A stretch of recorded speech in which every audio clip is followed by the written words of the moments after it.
You are now tuned in to Poppy Chulo Radio, your web portal for the best in pop culture news and interviews. Yes! Yes! Yes! Oh! Oh! Oh!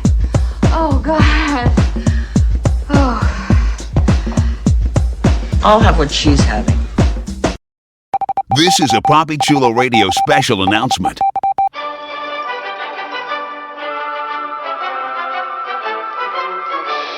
PoppyChuloRadio.com is currently looking to expand its web presence, and we're looking for your help. If you're a fan of Poppy Chulo Radio and its signature series, please visit GoFundMe.com/PoppyChuloRadio and help us with our campaign. Every dollar amount donated will be improving the Poppy Chulo Radio experience and making it more interactive and user-friendly.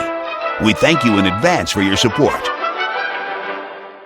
This has been a Poppy Chulo Radio special announcement. We now return you to our regularly scheduled programming. The following is a Poppy Chulo Radio original program. The views and opinions expressed in the commentaries and/or interviews in the following program are solely those of the individuals and are not views of Poppy Chulo Radio, its parent, affiliate, or subsidiary companies.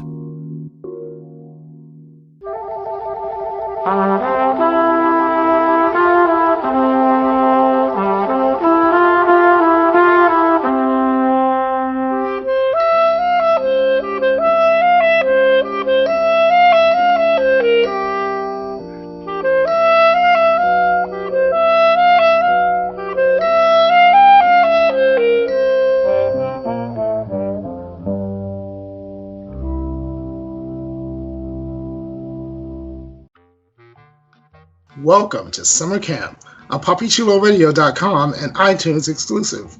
Poppy Chulo Radio, pop culture on demand. I'm your host and camp director, Maurice Gatewood. Tonight on Summer Camp, we're going to explore some of Hollywood's campiest flicks, cult classic motion pictures, and fan favorite films. Please welcome my co-host, our director of residential life, the man from the future, Legionnaire. Welcome to my party, Chillins. All right. Our first aid director, the man with the voice, Mr. Damien Nova. Prison can be so fucking dull at night. Who are you telling? And our head chef, serving it up hot and spicy, Derek Anthony. Tonight we will be serving cocaine cakes and penicillin pies. All right. No heroin hot cake. No heroin hot cake. No heroin. All the heroin is gone. All right. Before we begin, here's one of our campers on our PA system with a few announcements on how you can interact with us via social media. Thank you for the intro, and sorry for the microphone feedback. Like us on Facebook, facebook.com/PCR Summercamp. Follow us on Tumblr, summercamp-pcr.tumblr.com. Follow Poppy Chulo Radio on social media. We are on Facebook, Instagram, Tumblr, Twitter, and YouTube at Poppy Chulo Radio. Do you have any questions, suggestions, comments, or concerns? Email us via contact@poppychuloradio.com. Help support Poppy Chulo Radio financially by visiting gofundme.com/poppychuloradio. Help support Poppy Chulo Radio financially by visiting gofundme.com/poppychuloradio. Are you interested in joining the Poppy Chulo Radio team as an on-air personality or blog contributor? Email talent@poppychuloradio.com. Binge listen to your favorite Poppy Chulo Radio programs by visiting poppychuloradio.com/archives. You can also download tonight's broadcast and the rest of the series through iTunes. Just search for Poppy Chulo Radio Summer Camp and subscribe.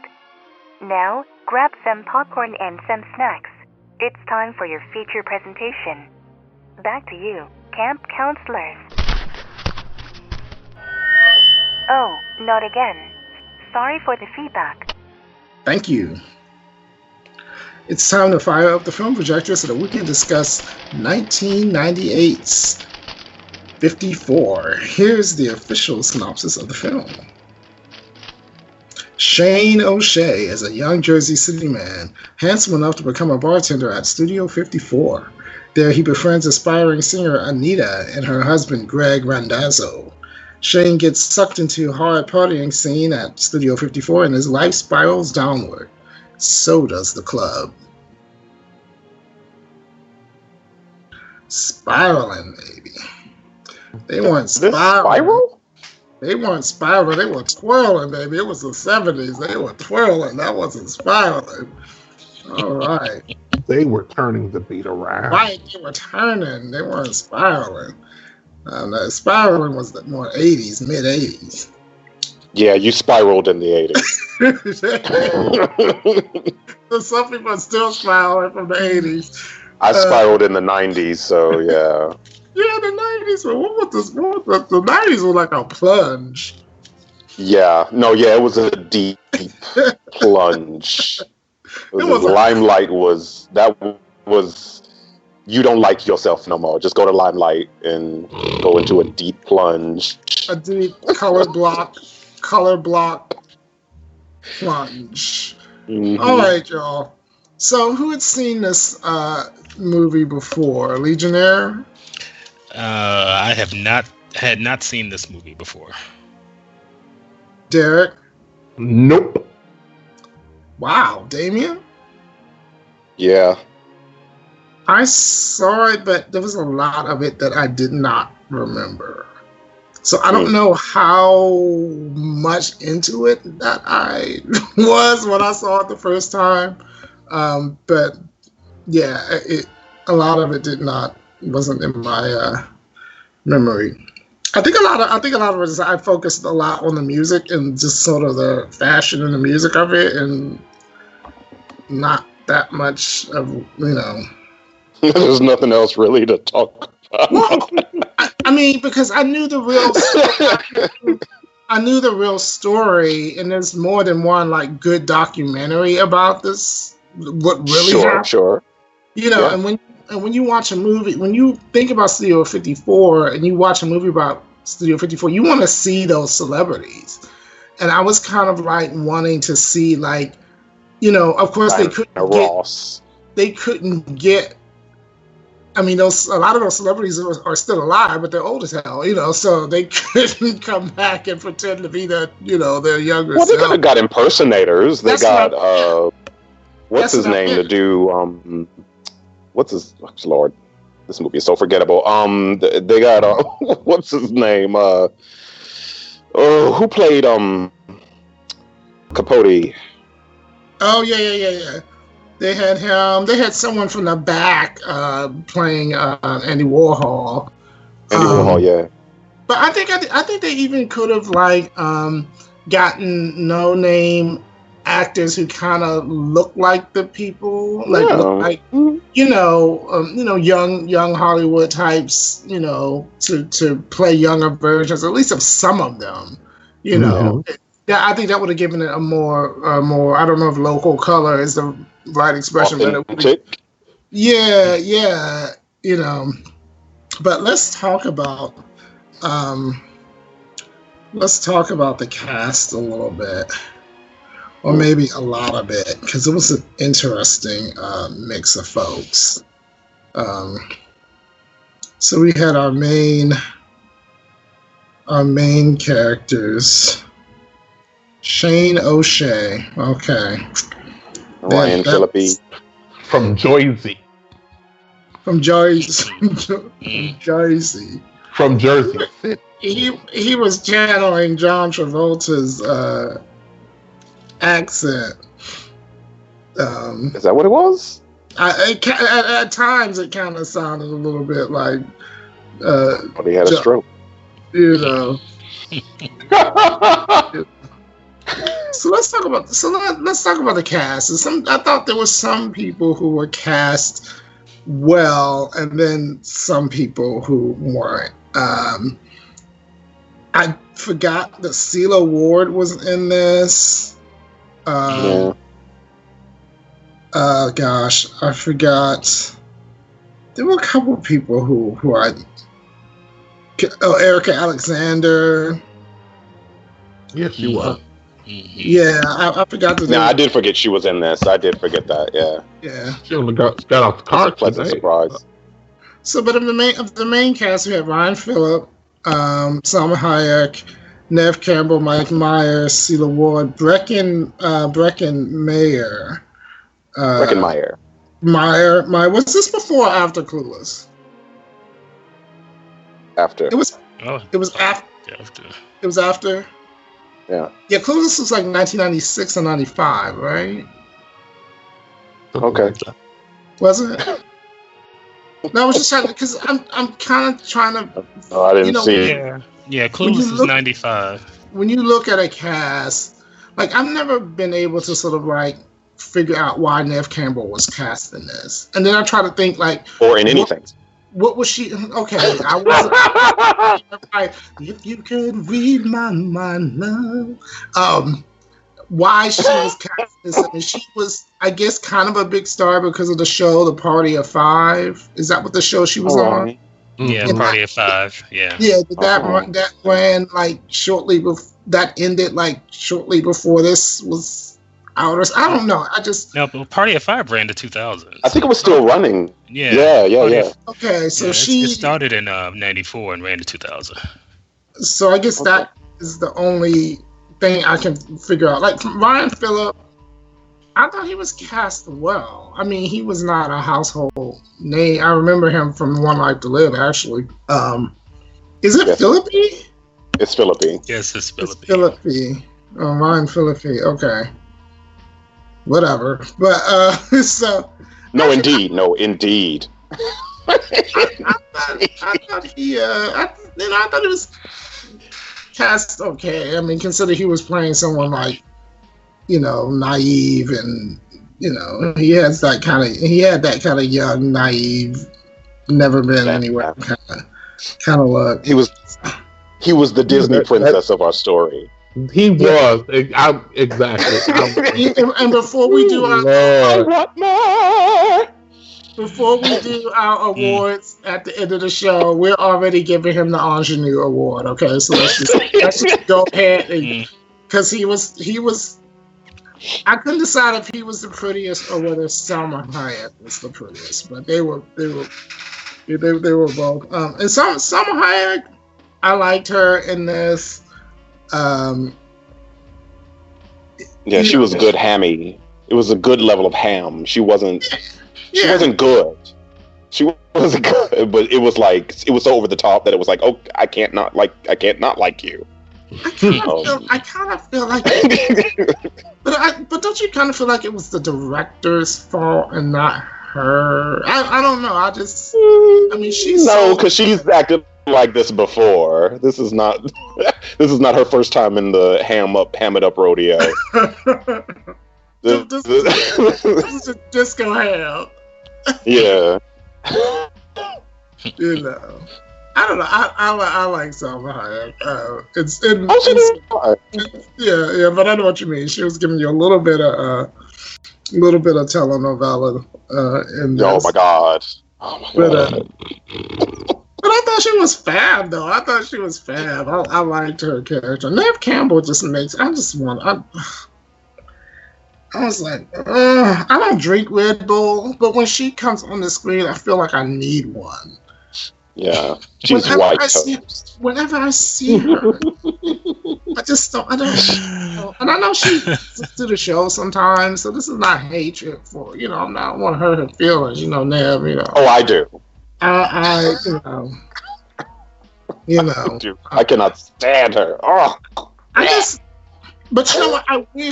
I wish I had that strong emotions. There are certain actors where I just like, I don't want to hear them talk. I don't want to see their face.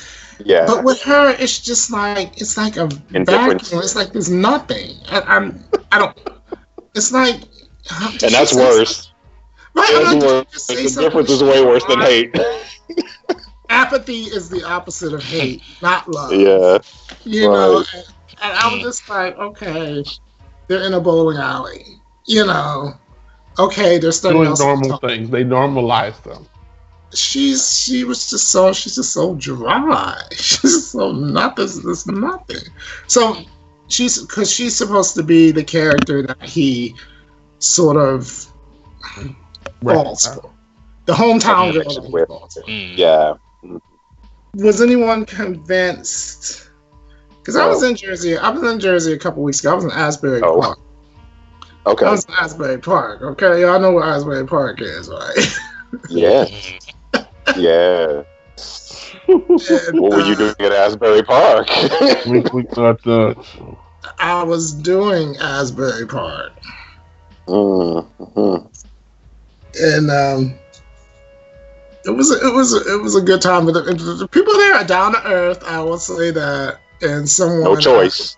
They don't have a choice. Someone there was on stage, and she welcomed a friend to the stage. She said a lovely Jersey girl. And she said it's not often that someone refers to a Jersey girl as lovely. I was like, ouch. Yeah. But, was Nev Campbell convincing as a Jersey girl? Nev Campbell is often not convincing as a human being. So.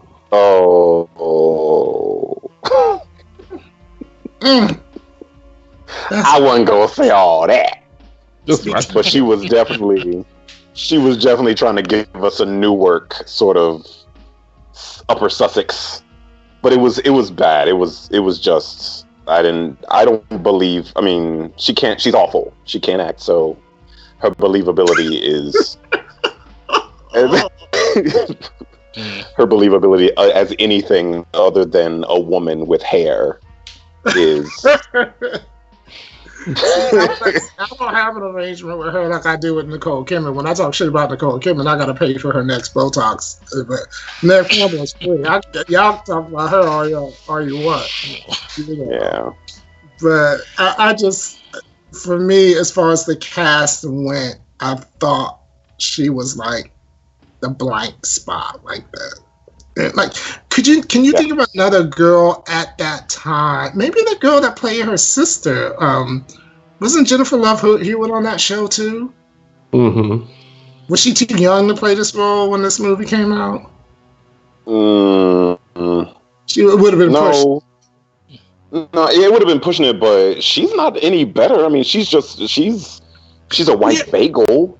Yeah, but a bagel, at least a curvy bagel, a bagel, you will believe a guy would have really, because guys like her, men like her. Nev Campbell's just, I don't know. I don't think she's that appealing to men or women. I'm not sure where her popularity came from, like who she's popular. But I don't want this to be the hate Nev Campbell show. So let's move on. Let's move on to Mike Myers. I personally liked his performance. What did you guys think? Well, for his first dramatic role, I thought it was serviceable. Was this his first? Yes, this was his first major dramatic role. It's good to be serviceable. He obviously studied footage. He definitely studied. Yeah. I mean, and that's what I mean. I mean, I don't think he was bad, but I think he clearly wanted to be taken seriously in this role. Yeah.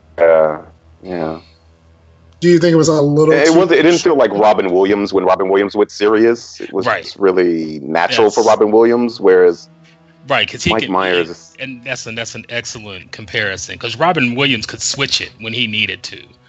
Yeah, I think Mike Myers struggled to make that switch. But like I said, I don't think it was terrible. You could just see that it was a struggle for him to make that switch because there's still. But he did come off as the asshole, which I appreciate. Well, yes, absolutely, because you can still see that in some of his facial expressions and stuff that there were like little comedic things that he does. Yeah. That he couldn't exercise from his performance. Yeah, I felt like that too. But I did feel like maybe, there are actors who can sort of become the person completely. Yeah. Oh, yeah. And you forget it's the actor. I don't think he was that level, but I think in some ways he needed to, because when Steve Rubell was a theatrical personality, I thought Mike Myers was a little too restrained. If you watch footage of the real person and stuff, I mean, he was a bit over the top, and he was more of a showman. So I would have been. Maybe he didn't want to make it a caricature of him, because Mike Myers can easily make a caricature of anything. So it's right. Maybe he pulled back so that he wouldn't make a caricature of it. Especially when you're talking about a gay man, it's as a straight man, it's easy to go there. Right. Right. I'm sort of glad he didn't, but at the same time, it's like, but you're not being him. Yeah. So, and Mike is not as familiar, at least on screen, with drama as he is with comedy. And then there's that different buttons that you have to push. Sailor Ward, the lovely Sailor Ward. All 6 of her lines. all both of them. Yeah. She got out the car. She did her piece. They touched up her makeup. She did it again. She got back in her car.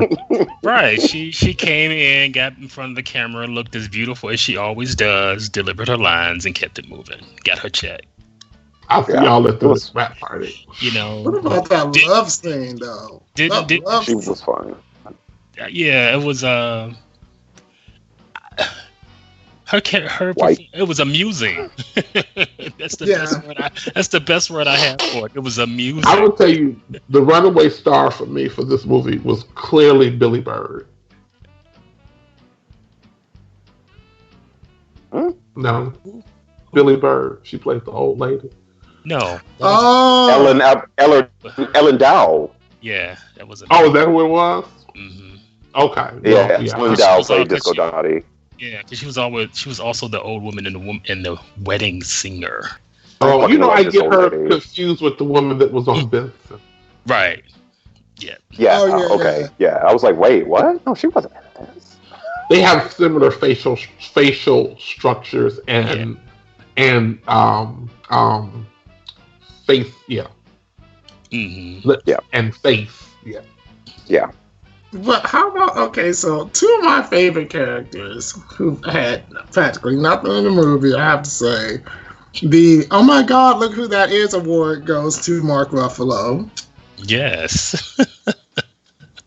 I think I would have let Mark Ruffalo into Studio 54. If they had worked with his little clothes and stuff, Mark Ruffalo would have been let in. And my other oh my God moment was Lauren Hutton, the fabulous Lauren Hutton. Mm-hmm. Yeah. Yes. I think mine was Thelma Houston. I was like, oh yeah. Oh yeah. Right. That was look at Thelma Houston. Oh, she's gone now. Right. So how many people that were in the movie do you think were actually patrons at the real Studio 54? I'm sure Lauren Hutton probably was. Well, yeah. I mean, Lauren Hutton, yeah. Ron Jeremy. Maybe Ellen Dow. Maybe the little old lady. Maybe. Right. I mean, you can see somebody like Michael York in there. Yeah. Sure. So yeah, I'm sure there were, and some of the Dominic Lombardozzi, maybe. No. Well, maybe Celia Ward. She was a model in New York before she was an actress. Celia Ward. That's true. Yeah. When was she born though? She can't be that old. She was on 30. Well, she couldn't have been old. Didn't she play on 30 something? Mm-hmm. No. Was that 30 something? Didn't she play? No, she played. No, she was on Sisters. She was on Sisters. Yeah. Teddy on Sisters. So yeah, there were. I'm sure some of these people had maybe had some first-hand knowledge of Studio 54. There's a famous story of Cher not getting in to Studio 54. I personally thought they were going to do the horse. The story about the person that rode the horse up to Studio 54, they wouldn't let them in, but they let the horse in. Oh, that's hilarious. Isn't this? I thought this was supposed to be like a story about the sort of end of it, but it started like back in. They were like, "Oh well, back in '74." I'm like, "Wait, I thought this was about the asshole end of this whole thing," but I guess not. Well, they had to set up the Disney princess. Yeah, I think they were trying to give you a broad overview of what it was like. She wanted more.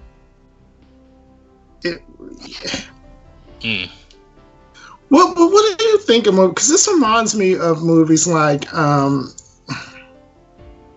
Stonewall, or when they try to depict an era, but they have to do it through the eyes of a character, and sometimes it kind of. I'm not talking about the new Stonewall because that failed miserably, but there was someone starring Guillermo Diaz back in the day. Mm-hmm. Oh yeah.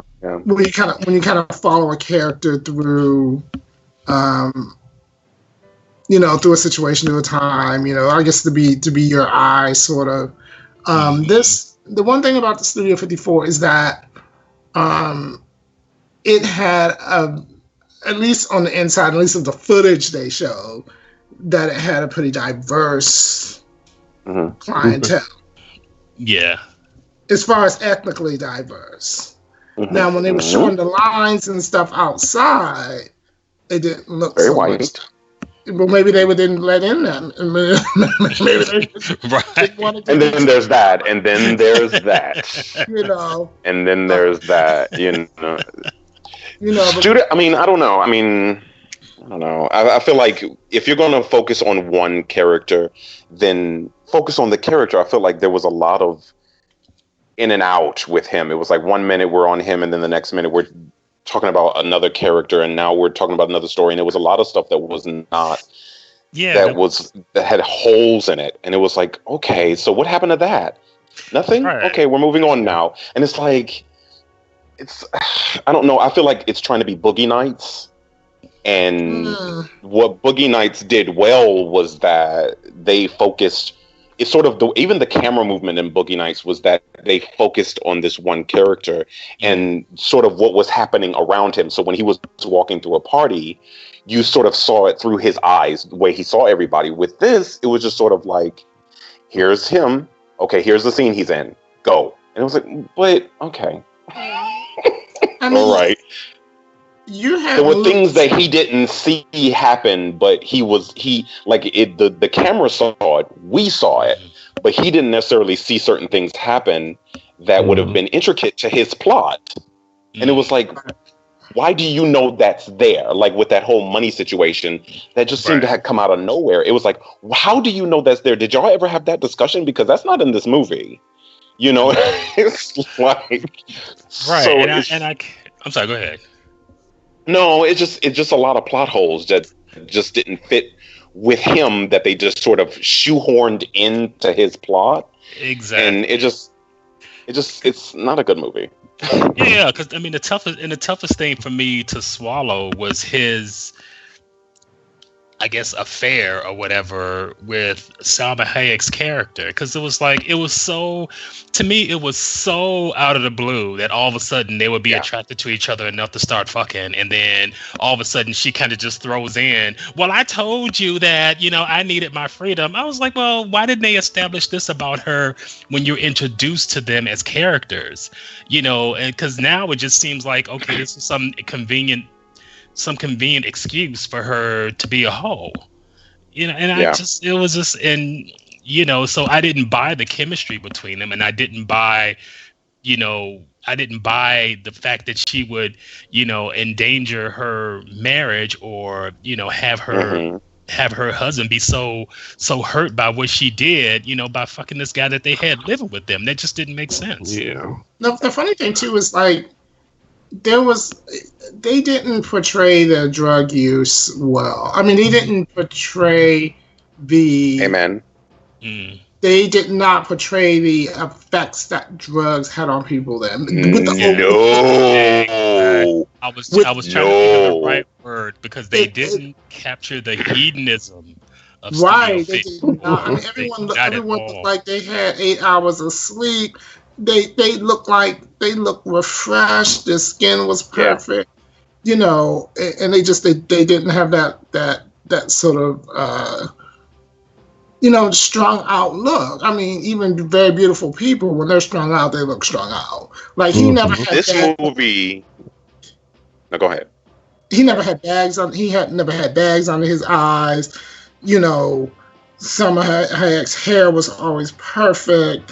When you look at pictures from Studio 54, like vintage pictures of it, people look fabulous, but Bianca Jagger and people like that, they look fab, but they look gaunt. You know what I mean? Yeah. Especially at 5 o'clock in the morning when they're walking out, is like, right. It was like everyone looked kind of fresh and sort of airy and pretty. I have done a lot of drugs in my lifetime. A lot of drugs. Like a lot of drugs. And yes, I carried it well, but you always think you're better looking than you are when you're on drugs. So I could see that maybe if we were looking at it through that whole rose-colored glasses thing, that everybody sort of looked that way, and then they maybe switched it up and everybody started looking the way they really look in real life. That would have been really interesting and dark. Yes. But the way they had it is just that, I can do an 8 ball of cocaine and go to work and be normal. What? No, listen, I thought I was normal after I did an 8 ball of cocaine, but I sure wasn't normal. Let me tell you something. I don't smoke. I don't drink. I don't even drink coffee. At 3 o'clock in the fucking morning, a crackhead would look at me and be like, "God damn, you need to get help." Because when you are tired, you look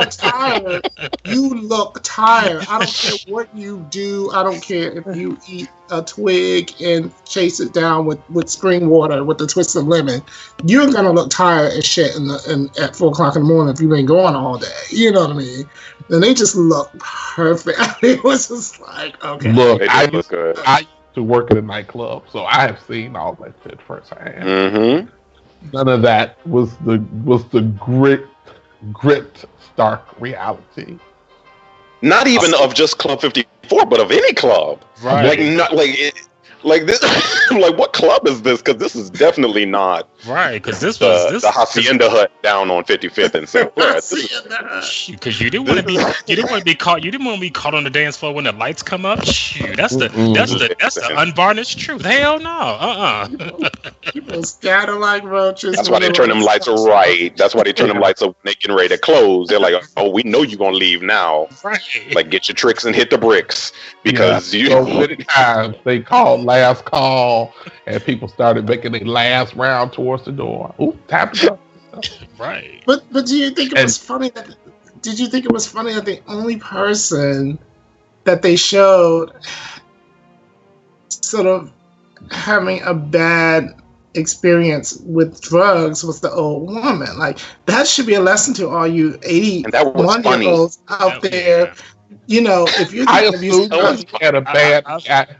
I assume she had a bad reaction to the drugs because not the drugs themselves, but because the drugs interacted with her prescription drug. Because she had that she was taking. Because the doctor prescribed. I thought she had a bad reaction to being old as hell medicine and staying out. When the doctor prescribes halobetamidol, he don't know you're gonna be doing it with an 8 ball behind it. So he can't predict the effects of that.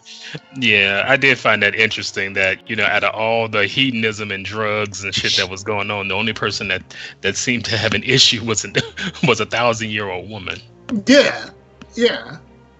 I just thought, and a lot of people OD'd in Club 50 in Studio 54. A lot of people OD'd in there. So that clearly was not the one and only time that club has had that kind of going on. So I mean, come on. Let that be a lesson to you. If you're over 80, don't use drugs. It was like, where was the lesson? I mean, I know this movie. So, I kind of had a I'm like, what is this movie about? I mean, that mainly what brought down 50. That's a very good question, Maurice. What was this movie about? What was this movie trying to say? Was it about people? I mean, was it about people living in Montclair, Jersey, being better than people in Jersey City? Because that whole thing that she did, I didn't even get that. That turned me off. Right. I was like, bitch, you what? I mean, you want to be. I can't talk to you. I'm like, you want to be. Claire is cute. She thought I'm like, they didn't even say Susan Lucci's name either. I was just like, y'all bitches, y'all need to know that y'all needed to name drop Susan Lucci's name in there somewhere, but they didn't. But yeah, and here's the thing. Okay, so most of us know that what brought down Studio 54 was the tax evasion, or that was the reason that they used to shut it down. Yeah. And so the whole guys behind the scenes with the tax evasion, they made a couple comments about him being on TV and making comments on such and such show and this other show, but that was about it. You didn't feel this big build up to that, Nope. To that. So it was too many plots. It was too many plots for them to focus on anything for long enough to develop anything seriously.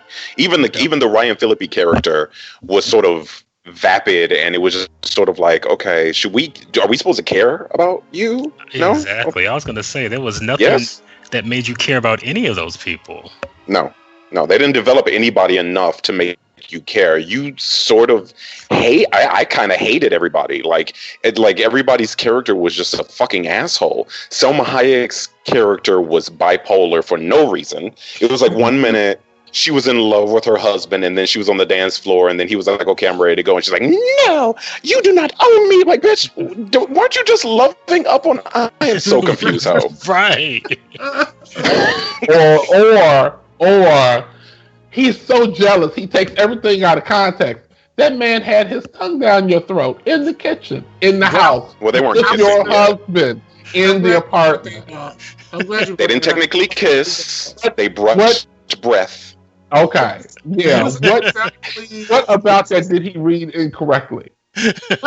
Nothing. He caught them. I mean, he didn't have to go in there and tear anybody's recording equipment, though. I mean, come on now. I mean, you relax. Says the singer. Such a thing is proportional. Listen. I would be Listen. Same way. It's like, you ain't need to break her. The bloodbath. But it wouldn't be, I'm going to rip your shirt. It would. You got to go. You don't pay enough rent up in here to do this. But here's the thing: there was nothing ambiguous. There was nothing in that scene. I mean, he just caught them. They just got caught, and then she's holding up the spoon, like, okay, I was trying to get the spoon. He probably was gonna do you with the spoon too, It's like, but I mean, he came across as like so inexperienced. Like, I know he was supposed to be this kid from Jersey, but I still think he would have been a little bit more, like, I don't know who else they could have cast to. I mean, I have been hanging out with a lot of people who were born and raised in Jersey City, as a matter of fact. Right. And I mean, they were around then. None of these people are that naive. None of those people are Bambi-esque. Yeah. Yeah, I mean, he could have been more gigolo-ish. I feel like I would have felt better. I feel like I would feel worse for him if he went there and really spiraled. But he never really spiraled. He tripped a couple times, but he never spiraled out of control where he was like, okay, now I'm a whore and now I'm sucking dicks for dollars. It's like that would at least been more interesting. He needed to suck. That is the whole point of this whole episode of Summer Camp tonight. He needed to suck a dick. He needed to suck a dick. Yeah. Or have his suck. That would, even if it was with one of the other bartenders or something, you know. I had his Leo played with or something. Some or a rape scene, something. You know, something. That would have said, "Hey, you are in the wrong place." He was getting a little rapacious with Salma Hayek's character in the bathroom. You know, bathroom attendant woman was just like looking. I'm like, bitch, you're in Studio 54. The shit you're seeing in that club. Don't act like that. Like she acts so shocked. She looked unfazed. Right, she looked unfazed to me. About to say she looked unbothered to me. I'm like, all the shit you just seen up in there. You know, she was like, just don't make a mess in there, please. Right. Clean that shit up. Right. Hazel's only concern was like, ooh, don't fuck up some shit that I have to clean up.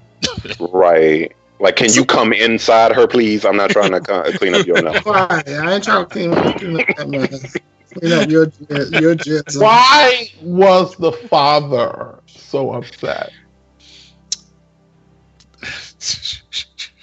Good question. I think it was because the mother had passed, but they never really got into that because character development. Who knew 54? But I think it was more about he lost the mother and he just wanted his kids to be there all the time because his wife was gone, and I think that was sort of why he was upset a little bit because it was never really a religious thing or a anti-gay thing. It was just sort of, I want my family here because my wife is dead, and that was the only thing that I got from him. That was the only reason that I'm giving you an actual answer. Wouldn't it have been more interesting if the father was like, I don't want no son of mine running around with no fucking fairies and no fucking, you know. That would have been typical. It would have been a little typical, but it would have been a little bit more character to his character. It would have been something, though, you know. What are you doing there? You doing drugs? You using drugs? Yeah. It was just kind of like they wanted to portray him. He just seemed sad. He seemed more sad than upset. Like he was just sad all the time. And I think maybe he gave one of the better performances in the movie, even though he only had like 5 minutes of screen time. Yeah. What'd you think of the sister? I wanted to shoot her in the face. Yeah, all she was annoying. Yeah. I don't even know who she was. What was her character's name again? Grace. It doesn't. Grace. Yeah, Heather Matarazzo. Matarazzo, yeah. Yeah, her. Yeah, she was. And Janie said that she saw you at the club with putting something up your nose. She's lying, right? And I want to try this too. And what is it? Oh, I want to shoot her directly in the face with a double barrel shotgun. Just spray her. Shut up. Barbara Radecki played the TV host. They had her. They did style her for the time. They styled her for the time. I was like, oh my god. One of the only people they actually styled for the time in this movie. Everyone else looks like they were just from the 90s, but she looked like she was actually like they plucked her right out of 1976. No, that first little outfit he had on, the little shirt, you know, that he told to take. I had that shirt in high school. It looked too tailored. You know what I mean? It didn't look like like it could come from the Jersey outlet. Oh.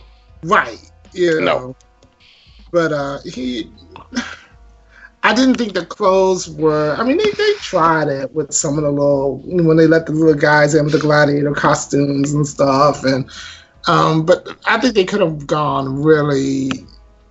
I mean, there needed to be more afros. There needed to be more.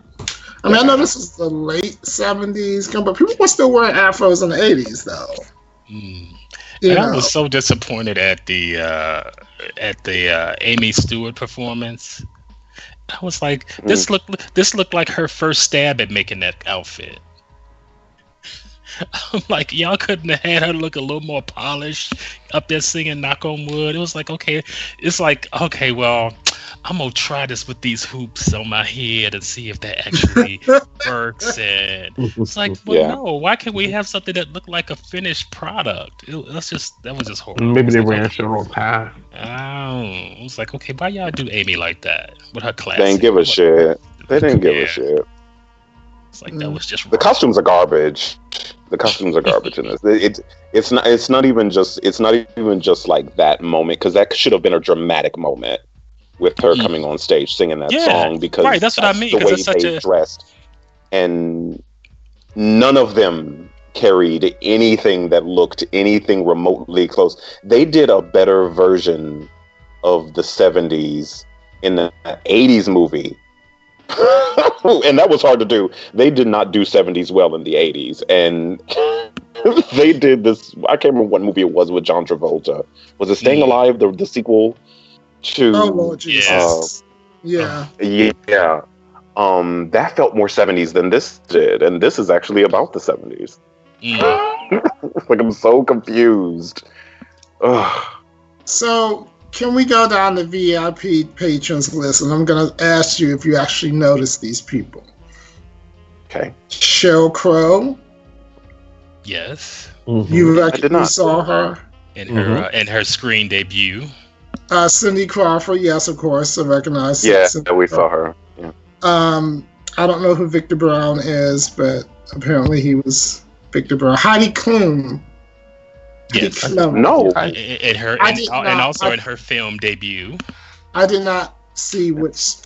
Maybe she was styled in a way that I didn't recognize her. Donald Trump. Yeah. Who's that? Let's see. Veronica Webb. Now, I didn't see Veronica Webb. I was surprised when I saw that. I was like, I didn't see her. I didn't see Veronica Webb. Veronica Webb is one of the most stylish women. She's so sharp. Yeah, she was fierce. That's why I hate that I missed. I didn't catch her. I don't remember seeing Beverly Johnson either. I don't either. Yeah, no, I don't remember. I don't remember that one. I would have recognized Beverly. Valerie Perrine. I know who she is, but I wouldn't have paid enough attention to know that it would have been her. She was in Can't Stop the Music.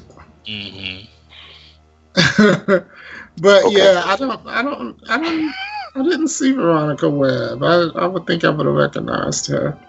They might have cut it. I thought she was sitting next to Lauren Hutton in it. She is a style maven. She's sharp shit. So let's look and see if this movie won any awards. They got real quiet. Well, crack your face, because it was nominated for 9 awards. And it was actually nominated for an Alma Award. The Alma Awards are the Latino Awards. American Latino. Come on. This is Poppy Chulo Radio. Don't make me look bad, y'all. American Latino and Media Awards, something like that. Okay, close enough. So she was a nominee for Outstanding Actress. I like the Alma Awards. I like the Desi Awards too. I watch all that shit.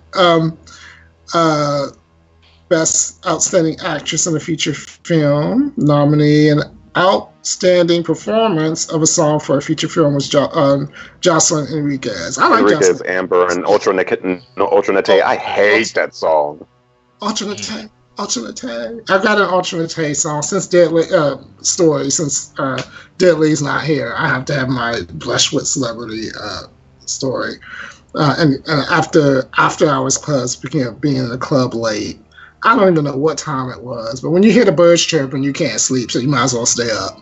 So we were in this little cafe across the street from the club, and this friend of mine, Michael, rest his soul, who was the gayest boy in America, goes, Trinite! And I didn't realize she was standing right in front of me. And she's tiny. I don't know if you've ever met her. Yeah, she's shorty. Yeah. She's tiny, real cute, but at the time she wasn't bald. She had this hair like piled up. She's very pretty. Oh, true, yeah. And so I said, Ultra, who? Like, just like that. And she turned around real slow, and I was like, oh shit, I thought she was going to cuss me out. So she said, hi, how are you? Nice to meet you. And I said, hey, how are you? It was one of those moments, But she was cool. But Michael was just like, Ultra, the way he was yelling, I thought she was across the street, Right. So that's how I met. Not like standing on top of you. Like right in line in front of me, waiting to get her falafel, So that's my Ultra story. She was sweet, very cute too. Very cute. Yeah, she's nice. She's good people. Yeah, she's a pretty woman. So, several other awards. Golden Slate Awards, good grief. The Guadalajara International Film Festival. Razzies, of course, Worst Actor Ryan Phillippe. Is that how we're saying it now? That's it. Okay. Worst Actor for Ryan Phillippe, the Razzies. Worst Supporting Actress, Ellen Albertini, Dow. Oh, no, never. She was great. That was harsh. She was like the redeeming quality in this movie. Right. I mean, she was the one character that was at least amusing. and believable. Gosh, talk about... The Razzies don't always get it right. They don't always get it right. Harsh. The Stinkers Bad Movies Award. Worst Supporting Actress, Neve Campbell. Well, okay. You're like, indubitably. The Young Star Awards. Yeah, best performance by a young actress in a drama film, Heather Matarazzo. Okay, what the fuck is a Young Star Award? That she was young, and I guess they thought she was a star. But the only awards that really matter are the ones we give out on Papi Chulo Radio, Pop Culture on Demand. All right. So, who was the diva of the movie? Yeah. I think I think it's a toss-up for me between the old lady and Lauren Hutton. I would definitely say Steve Rubell was the diva of the movie. You think? Yeah. Just little shit like when he saw the IRS, whoever. When he saw the tax people, he even from here their suits look cheap. It was like, okay, girl, you're being audited. But he lost diva points when he hacked up Flem on the money. I was just like, when he hacked up that Flem when he was laying on the money, I was just like, oh, that was not a fierce moment. And I don't even know what he was high on to do something like that. Like I'm trying to go through my Rolodex of drugs. I don't remember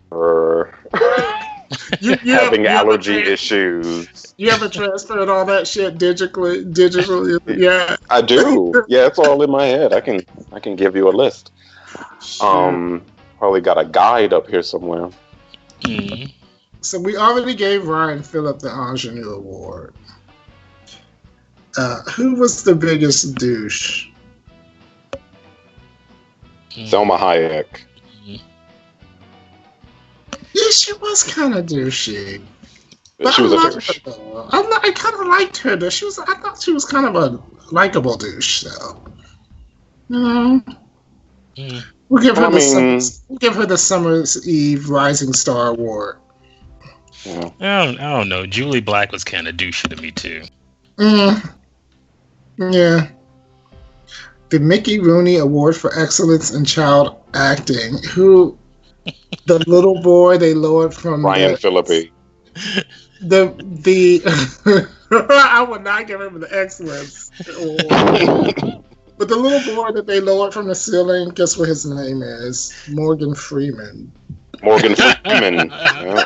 That's hilarious. Yeah. That I was like, oh hell no. He's gone through some changes.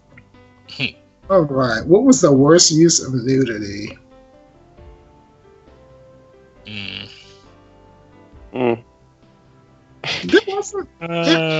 You know, that for a movie about Studio 54, there is a small amount of nudity in this. But what was there was used badly, so I'm going to say all of it. Yeah, I was going to say I don't remember much of it. I was going to say I really didn't need to see Greg with his shirt off. And then there was that scene when he was looking at his reflection from the from profile, and he was half naked. Yeah, he had continuous back syndrome too. Assless. Yeah, I call that continuous back, and your back just continues on to the top of your legs. He got a back and someone in the road. Someone uses a charcoal pencil to draw a line between, to make it look like it's something there. He has an anus in his back. Yeah, he has an anus in his back. Keep going till you get the split into the split in the road. Yeah, he had CBS, continuous back syndrome. So, who was the librarian, the best reader? Who read the best? It had to be Rubel. It had to be my brother. Yeah, he had some good reads. Let's see. And finally, the best musical number. Knock on Wood. Yeah.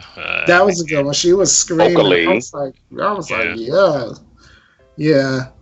What did you think of the new music? Like, I mean, I know that If You Could Read My Mind is a remake. I hate it. I hate the soundtrack. I used to listen. The original music that was out at the time, of course I love that, but I was surprised. Well, yeah. Of course I love hearing like Blondie and stuff. Like when he was in the car, they had some of the music that they were playing. Of course I just don't feel like any of it fit. I feel like most of it was kind of lightweight disco. Like Knock on Wood, I like. Yeah, but I was going to say. I would have vanilla disco. Exactly. I mean, I would have been more impressed.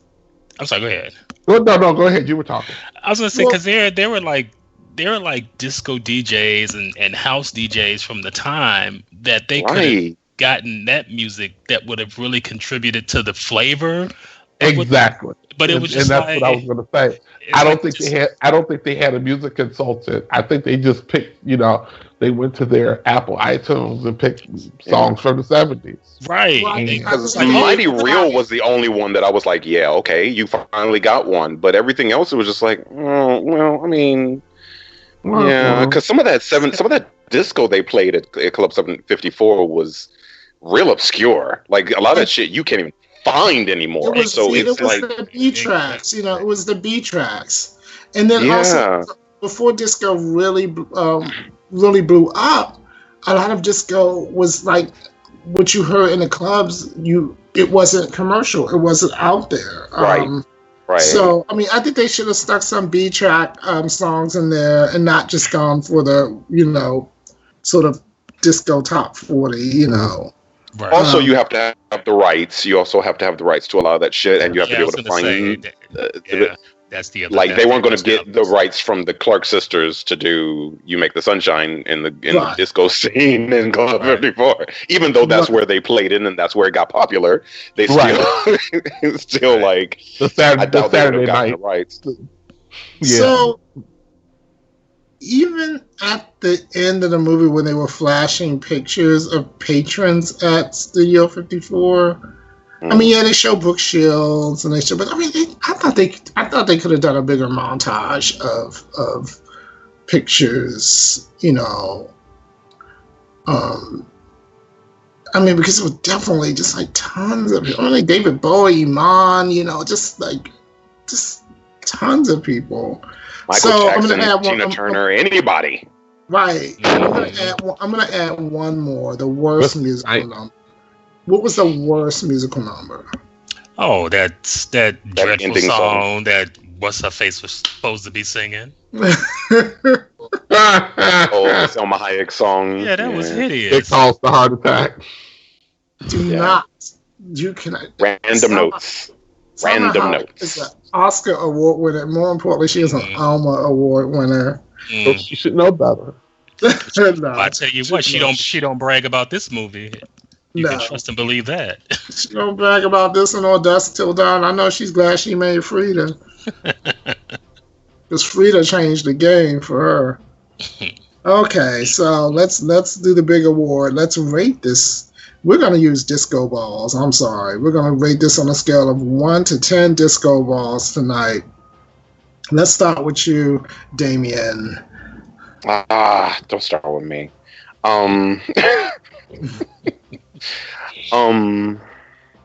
Okay, so I feel like this movie could have been the Caligula of 70s movies. And they really wasted an opportunity here. This could have been over the top. It could have been rated like X. And it really could have gone for it, and it really didn't. It's weak. It's boring. It's got no plot. And the acting performances just make me want to cry out of my asshole. So I give this 3 disco balls. That's actually higher. It was made. I thought. And it was in the theater. It got made. And it wasn't Showgirls. It wasn't Showgirl.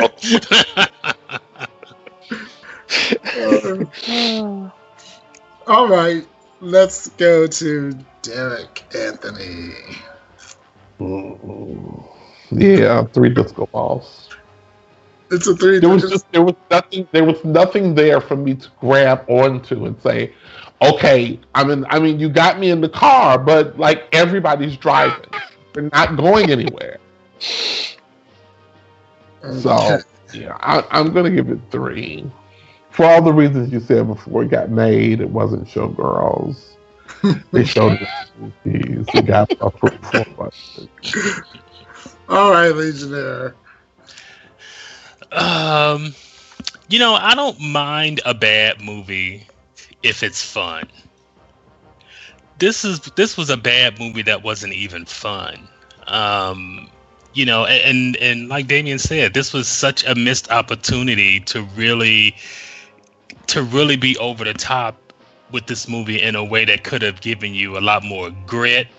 It just felt very sanitized for a movie that was supposed to be about the infamous Studio 54. So I'd have to give it 2.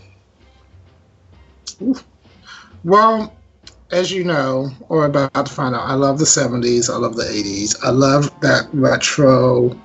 Because people look at 70s fashion and 80s fashion and they laugh at it, but I think that people dress their asses off in the 70s and the 80s. Yes, people look fabulous. They look natural. But a lot of times they look natural. I like afros. I like grays. I like, even white people had their little afros. That was the first era where people started constructing. Started constructing looks. I wanted to see, because in the 70s, my mama was everything. Right. I wanted to see afros. I wanted to see Jewish people with their Jewish afros, and I wanted to see Latino. Where were the Latino people? Except for Selma Hayek. They had Selma Hayek, so probably with the rest of the there you go. You know what I mean? It was like, and then those bartenders. I know a lot of clubs in New York still, and a lot of clubs in DC don't like to hire black bartenders, but I think they could have stuck somebody in that as one of the bartenders, one of the little hot bartenders, and drag queen. They had Studio 54 had a drag queen bartender that they did not even touch on in this movie. I think a lot of those elements were kind of played down, and nobody wore a bedazzled jumpsuit with a high collar. That's what I'm saying. There was the fashion for me was missing. When you make a period movie about the 70s, The fashion is a character in the movie. That is right. Yep. It has to be. It has to be. You know. So when X-Men Days of Future Past does the 70s better than your 70s movie, true. Something is wrong. Don't preach up in here. We don't have the right to the clock. Just don't preach up in here. But on that note, I don't think all the performances were horrible. I thought Mike Myers did okay. I don't know if Ryan Phillips was acting so much, coming across as... Lord, you didn't give him a whole new name now. Yeah, well, he doesn't get an extra syllable.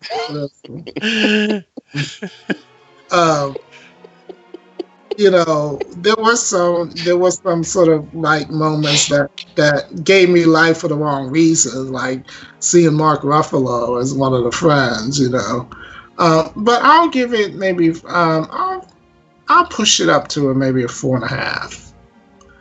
4.5 disco balls. Generous. Yeah. All right. So, my fellow camp counselors, it is time for everyone to report back to their cabins. Your bunk beds are waiting for you. Join us next time for a brand new installment of Summer Camp.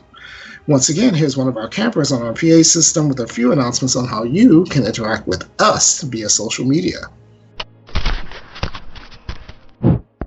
Thank you for the intro. Binge listen to your favorite Poppy Chula Radio programs by visiting poppychularadio.com/archives. You can also download tonight's broadcast and the rest of the series through iTunes. Just search for Poppy Chula Radio Summer Camp and subscribe. Like us on Facebook, facebook.com/PCR Summer Camp. Follow us on Tumblr, summercamp-pcr.tumblr.com. Follow Poppy Chula Radio on social media. We are on Facebook, Instagram, Tumblr, Twitter, and YouTube at Poppy Chula Radio. Do you have any questions, suggestions, comments, or concerns? Email us via contact@poppychularadio.com. Help support Poppy Chula Radio financially by visiting GoFundMe.com/poppychularadio. Help support Poppy Chula Radio financially by visiting GoFundMe.com/poppychularadio. Are you interested in joining the Poppy Chula Radio team as an on-air personality or blog contributor? Email talent@poppychularadio.com. Now, back to you, camp counselors. Thank you. My fellow camp counselors, please wish our campers and the listeners a good night. Good night, campers. What's 2 + 2? Huh? Peace, love, and soul. Young hearts run free. That's all I got to say. Thanks for tuning in. Good night and lights out.